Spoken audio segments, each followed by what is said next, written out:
They walk in the garden, oh, the beautiful garden, so full of life, so very good.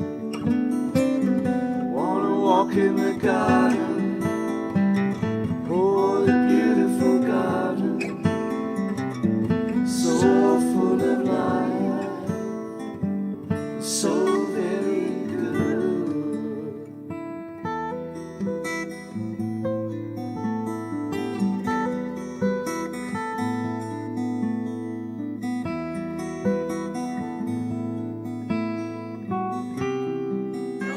So, Tony, as chairman of the parish council, what's the situation so far? Where are we poised at the moment with the bypass? Well, we know that over 70% of the parish don't support a bypass, and the reasons for that are that it'll be uneconomic, we can't afford it, it won't solve the traffic problems in Hereford, and it'll cause complete environmental destruction through the parish I represent. And this parish has been a unit for many, many centuries. You know. Yep, Breinton parish goes back a good few centuries, and it's right on the edge of the historic boundary of Hereford city. There's a Norman moated site by the church, and there's some more recent archaeological evidence that there was a Mercian settlement here in 700 to 800. So it seems a completely crazy place to put a road of any description, let alone a huge bypass around the city. Whatever What else can you say? base you look at it, it's crazy. It's all high-grade agricultural land. The road will cross the River Wye in the middle of a site of special scientific interest. It's got the highest environmental designations. It'll bring noise, air pollution to open countryside. And come back to the point, it won't take a significant amount of traffic out of the centre of Hereford, because most of the Hereford traffic is trying to get to places like the hospital or the station in Hereford. I understand the National Trust have been very critical of this scheme. Yes, the National Trust have some land in Hereford at Breinton Springs, which itself is a popular tourist visiting spot, just upstream from where the road will cross, and they're not at all happy that a potential dual carriageway will go so close to their land holding. And what's the next stages of the process? Well, the next stage is that Herefordshire Council are going to announce next Tuesday, 2 days' time, which of the 7 shortlisted routes will be their preferred route. They then have to do some consultation on that, statutory consultation. There's then some planning permission to be required. They then need to convince the government to spend upwards of £200 million on the bypass, and then there will be a public inquiry, or possibly court cases.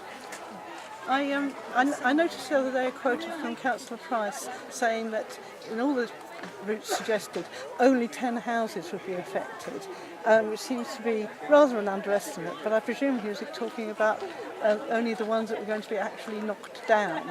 Can you say anything about the impact on local residents as humans, leaving aside the environment? Councillor Price uses words like affected. This is the first road scheme Herefordshire have ever done that actually requires the demolition of people's homes. Most of the homes to be demolished would be along Kingsacre Road, where you need visibility splays and you're going to have to build a big junction. But we know, because we've talked to them, many of the people affected have lived in those houses since they were children, and their parents before them. So you've got upwards of 70, 80, 90 years of family history that is just going to be trashed.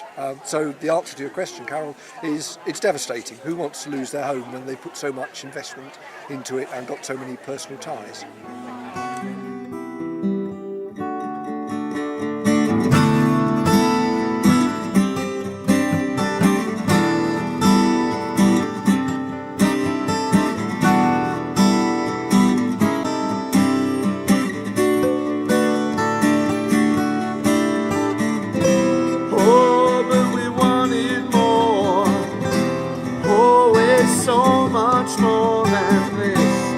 turned away.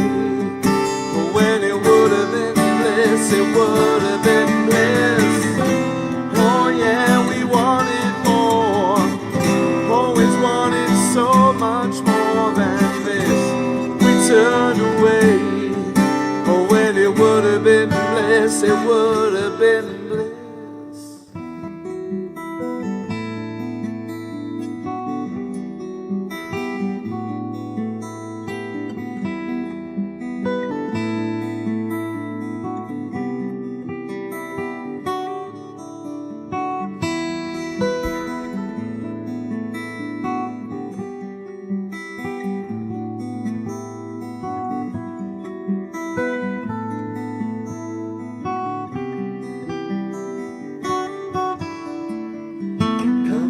To the garden, oh, let me back in the garden.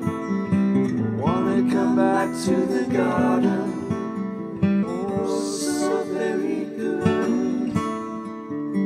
Coming back to the garden, oh, let me back in the garden.